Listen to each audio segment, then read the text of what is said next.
What's a secret you'll take to the grave, but would tell anonymously on Reddit?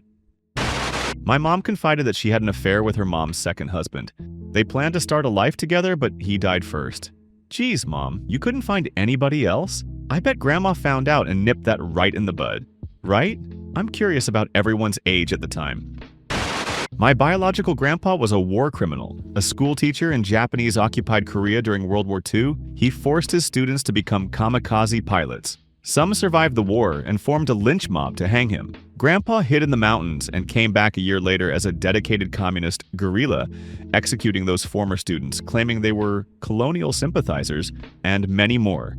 He didn't survive Korean War. My great-grandpa was one of the Nazis responsible for managing train schedules. He was imprisoned after the war for war crimes, but his pregnant wife attempted suicide, so he was allowed to visit her. He fled and his wife packed up the family and followed. They never faced any consequences. My grandpa, one of his sons, was an amazing, compassionate, and absolutely wonderful person who didn't excuse his dad's actions at all and was very progressive. His other son is a child piece of shit. I buy collectible Barbies and then take them out of their box and play with them. Life's too short to not just be a big kid sometimes. If there's one thing I learned from the Toy Story franchise, it's toys want to be played with. I am a man. I was abused by my male cousins when I was a child, from the age of 5 to 12, including beatings and constant humiliation with the threat of telling everything to my parents and everyone. I was afraid, and those years were the worst of my life. From 15 to 21, I struggled with the urge to commit suicide. I never went to therapy. I dealt with it on my own. There is only one person I told this to face, and now I have to put up with seeing them every once in a while, Christmas or special events. All of them are married and have children. Today, I am 29 years old. I destroyed the engine of a brand new truck by pouring a bag of sugar in it. They lived a couple miles from us in the country, but their son and I rode the same bus. My dog liked to stand by the road when I got home to wait for my brother and I. He was a pit bull/border collie and exceptionally sweet. Even though they were miles away, they didn't like that he was part pit bull. He was in our fenced yard when my family went to the store and gone when we came home.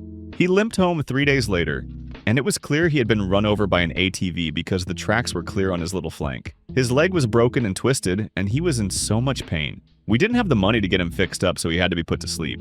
Local cops said there was nothing we could do and that the family, who were the only ones in the area who had an ATV, claimed they were terrified of our vicious dog. The son also smirked at us on the bus and pantomimed riding over something and made a dog yelping noise. We buried him in our yard and my mom let me plant a lilac over his grave. A few months later, those assholes got a brand new truck, and I decided to get some justice for Rex. They didn't have any cameras, so one night I walked through the fields to their shitty little hobby farm with a 5-pound bag of sugar and poured it into the tank of their new truck and into the ATV. We did get a visit from the cops 2 days later, asking if we knew anything about some property destruction that had happened the other night. My mom told them no, that we had all been home. Pretty sure she knew what I did because the next time we went to the store, she asked me to go get another bag of sugar to replace the one I used, and she grinned at me. Haven't told anyone except my spouse what I did back then. I was the last person to talk to one of my friends before he killed himself. He used to call me at least once a month, telling me that he was going to kill himself.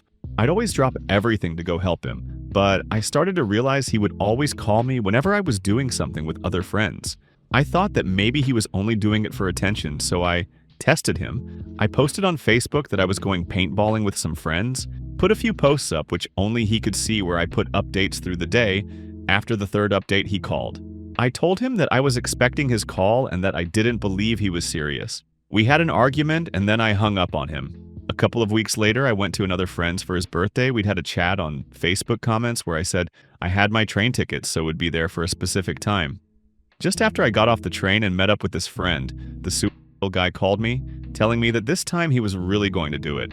I told him I no longer cared, and he could do what he wanted. An hour later, I got another call from his number, but it was his dad. His dad had found him on the bathroom floor, dead.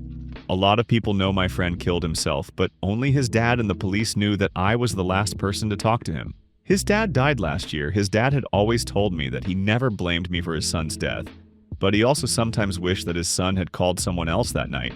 Since that friend died, 3 more of my friends have committed suicide. The last one was 6 weeks ago. I wasn't the last person to talk to those 3, but I sometimes wish I was. Maybe I could have talked them out of it. Am completely depressed and isolate myself from friends. I'm tired, work is tiring, and nothing is able to bring me joy. I recently got tickets for a band that I've been wanting to see for 16 years, and not even that brought me any joy. I used to have the energy to try and make new friends everywhere, and now I'm just burned out. Well, at least you posted here. That's a start. You may need antidepressants. Good luck to you, my friend. I'm pretty sure I don't feel emotions like other people. When I was a kid, I used to practice smiling and laughing in the mirror because I could tell it was weirding people out when I didn't react properly. I live a really normal, average life, so I think it would surprise most people. I read a Reddit story about a guy who had a friend with no empathy. He said the guy was the best friend ever. He would Google problems the read about what to do and say, then act on it. Instead of being a horrible person, he would do research to be a valuable friend. I thought that was one of the best stories I've read here. The night my mom died, my brother called earlier and said it was not looking good. I asked if I should jump on a plane, and he said he wasn't sure. I delayed, and she passed. She waited as long as she could as I slept 1,000 miles away. It eats me up. This happened to me too, except I've come to terms with that she knew how much I loved her. And in her final moments, I'm sure she would have been thinking about all the happy memories. I've never held hands or kissed anyone romantically, never had sex in my life, obviously, mainly due to extreme shyness, due to bad self-image itself, due to an unsightly skin condition.